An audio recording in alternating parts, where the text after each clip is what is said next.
नमस्ते मित्रांनो, शोध मराठीचा या YouTube चॅनलवरती आपणा सर्वांचं स्वागत। मी मोरे सर। आज आपण पोलीस भरतीला जे प्रश्न विचारतात त्यापैकी एक प्रश्न आपण पाहणार आहोत।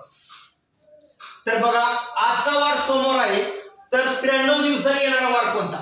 अतिशय सोप्या पद्धतीने मी तुम्हाला सांगणार आहे की 93 दिवसांनी कोणता वार येणार आहे। बघा, 93 दिवसांनी येणारा वार म्हणजे 93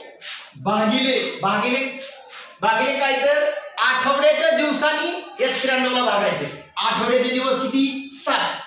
बघा, 7 एके 7, 9तून 7 गेले, खाली राहिले 2, वरून घेतला 3, 7 त्रिक 21, 3तून 1 गेले 2, 2तून 2 गेले 0, म्हणजे बाकी किती राहिली?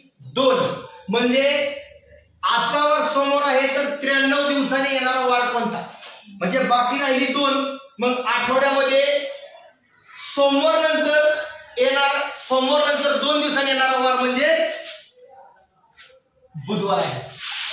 बघा, आजचा वार सोमवार आहे, तर 93 दिवसांनी येणारा वार कोणता? तर 93 दिवसांनी येणारा वार म्हणजे बाकी 2 राहिलेले आहे, म्हणजे सोमवार नंतर 2 दिवसांनी म्हणजे बुधवार हा वार येणार। अजून तुम्हाला पोलीस भरती विषयी अजून वेगवेगळी गणित, वेगवेगळे प्रश्न जर समजून घ्यायचे असेल तर आपल्या शोध मराठीच्या या YouTube चॅनलला लाईक करा, सबस्क्राइब करा, म्हणजे तुम्हाला माझे नवनवीन व्हिडिओ पाहायला मिळतील। धन्यवाद।